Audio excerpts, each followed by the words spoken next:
Cheikh Ndiaye, conseiller technique à la présidence de la République, mandataire de la coalition Benno Bokk Yakaar de la commune de Grand-Yoff. Aujourd'hui, que vous inspire cette ouverture des campagnes électorales? Bon, nous rendons grâce d'abord à Dieu et prions sur le prophète Mohammed sallallahu alayhi wa sallam de nous avoir donné l'opportunité de démarrer notre campagne électorale sur toute l'étendue du territoire national de manière générale, surtout par le candidat de notre coalition, le président Macky Sall, et à Grand-Yoff de façon particulière, en paix, mais également dans un climat de confiance par rapport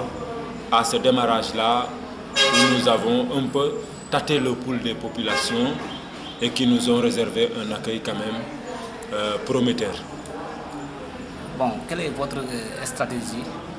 de campagne? Notre stratégie de campagne, elle est très simple. C'est celle-là qui est indiquée dans la lettre circulaire du candidat de la coalition, en l'occurrence le président de la République, et qui met le focus sur le porte-à-porte systématique. Donc chez nous, il n'y aura pas de caravane. Même un meeting, c'est sujet à un point d'interrogation, tellement c'est la démarche des porte-à-porte de manière systématique dans ce que nous appelons les comités électoraux de base qui sont circonscrits autour des centres de vote que compte Grand-Yoff. Nous irons de façon systématique, porte par porte, n'est-ce pas, défendre le bilan du président sortant, de notre candidat, demander aux populations justement de lui accorder encore une fois leur confiance pour la poursuite des chantiers de l'émergence. Bon, je vous demande, est-ce que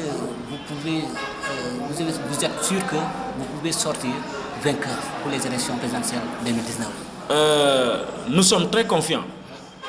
Nous sommes très confiants et nous pensons que notre candidat, le président de la République, sera réélu au premier tour.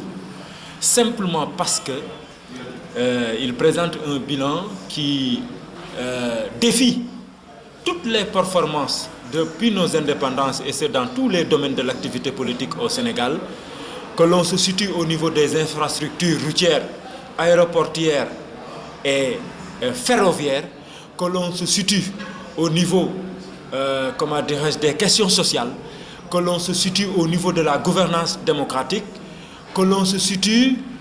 à tous les niveaux de l'activité politique, au niveau des agrégats macroéconomiques. Le Sénégal n'a jamais été aussi bien gouverné et n'a jamais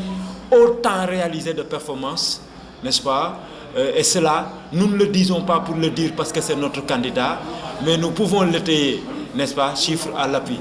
Et nous pensons que les Sénégalais également sont témoins, n'est-ce pas, de ce bilan-là. Ils vivent le bilan du président de la République comparativement au régime précédent. Et c'est la raison pour laquelle nous pensons fondamentalement que ces populations-là, donc sénégalaises, vont accorder, n'est-ce pas, un second mandat au président de la République. Et voilà, ne pas croire aux vendeurs de rêves, n'est-ce pas, et aux marchands d'illusions qui n'ont que des intentions à proposer à la place d'actes concrets. Bon, Cheikh Ndiaye, vous pouvez nous expliquer un peu sur notre langue nationale wolof? Oui, ñu ngi sant ñun yàlla suñu borom julli ci yonentam bu tedd bi ñu permettre ñun ñu tàmbalee campagne électorale élection 24 février 2019 ci Sénégal gépp. Suñu candidat nekk ci waxtu bi ñuy wax Mbacké ñu nit ñu tàmbale ko fii ci Grand-Yoff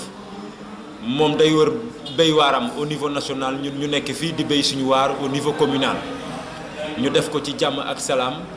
te liñ ci jot a gis dalum xel fiñ ci jot a dem dalum xel lañ ca jéego ya nga xamante ne ñu ngi koy defit dalum xel loolu dañ koy santé suñu borom.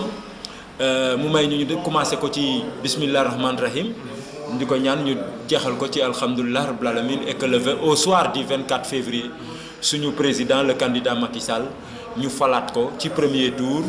ci victoire boo xam ne du am benn natable Sénégal continuer jëm kanam. waaw sëñ Ndiaye élection yi teel a commencé yaakaar naa ni est-ce que am nga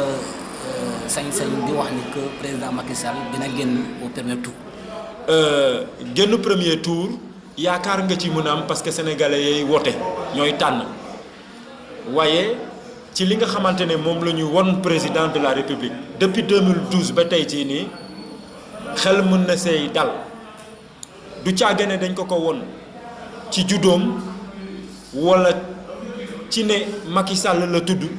mais c'est parce que ci juróom-ñaari at yi dafa def loo xam ne vraiment ñëpp sedd nañ ko soo jëlee ci wàllum yoon muy fi roplaan di jaar tey AIBD taxaw na ña doon wax ne avion du fa wàcc ay millions ngi passagers ñoo fay wàcc tey jii nii boo jëlee en terme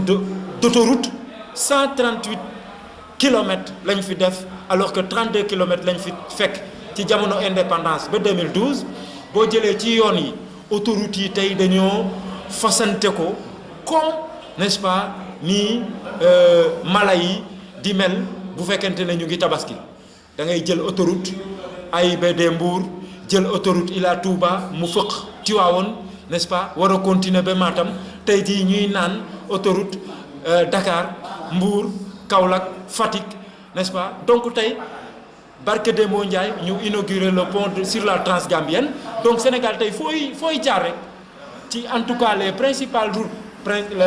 les routes nationales et les routes secondaires ci goudron ngay jaar nga jël ko ci le panier de la ménagère également njëg yokku fii téye nañ ko quand bien même bari lu pétrole bi yokku na ak yeneen i mbir ci ñi nga xam ne président jàppale na ñu am ne seen loxo jotul seen ginnaaw loolu yëpp ci juróom-ñaari at yi moo ñu jox confiance ne que sénégalais yi dinañ accorder le président de la république un second mandat mu continuer œuvre am parce que bu ko continuer suñu développement du am tàgg-tàgg n'est-ce pas dañ koy continuer n'est-ce pas Sénégal dugg dans le club restreint des pays émergents te loolu yokkute lay doon ci bépp doomu sénégalais. waaw fàttali ko ñu tuuti sa tur. Cheikh Ndiaye la conseiller technique présidence de la république mandataire de la coalition Benno Bokk Yaakaar bu Grand Yoff. di la sant di la gërëm. est-ce que Grand Yoff fii di ngeen gagné fii 100%. non Grand Yoff yaakaar bi ñu am ci niveau national moom la ñu am ci Grand Yoff parce que nag président def fi def bilan boo xam ne dañ koy ressentir ci Grand Yoff Grand Yoff mosta am lycée ba Grand Yoff dee Grand Yoff ba léegi ci nguuru Macky Sall la doomu Grand Yoff nar a jàngee lycée de Grand Yoff ñun ñii di wax ak yow amuñu chance jàngee woon ci lycée Grand Yoff ba ñu demee ba 3e n'est-ce pas cycle moyen dañoo jóg dem ay Delafosse ñii ay Blaise Diagne ñii ay n'est-ce pas Lamine Gueye ou Ngalandou Diouf ci Grand Yoff n'est-ce pas la ñu fekk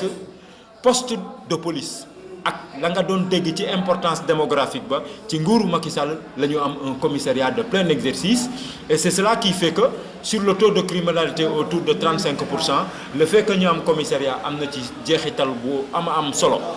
mu fekkal ñu fii ak Fonds Sénégal 92 boo xam ne benn oto ñemewu ko yéeg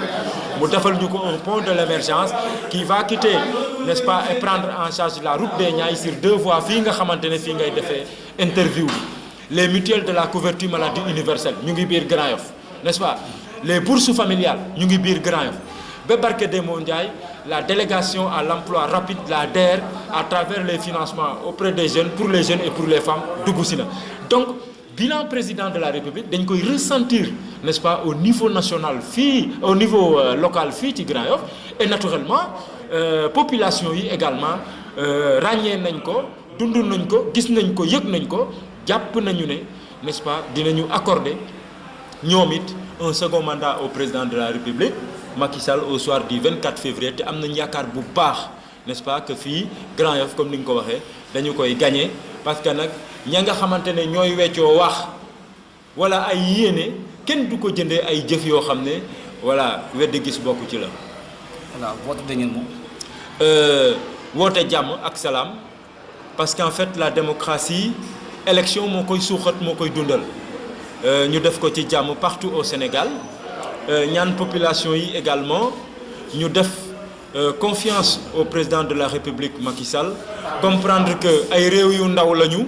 ay changements intempestifs de régime n'arrange personne et que surtout que ki nga xamante ne moom la fi yàlla def depuis 2012 tous les agrégats macroéconomiques tous les instruments de mesure de progression ak de yokkute Standard & Poor's n'est-ce pas tous les instruments de la Banque mondiale ñoo reconnaître ak ñun ñii n'est-ce pas l'ANSD que Sénégal jéego yi nga xam ne def na ko depuis 2012 n'est-ce pas ay jéego la yoo xam ne kenn mënu koy bañ donc ci kaw loolu voilà population yi accordé moom lañ leen di ñaan un second mandat au président de la République particulièrement à Grand Yoff. Merci beaucoup. Merci beaucoup. Khadri Camara, correspondant Info 15 de France. Merci à vous.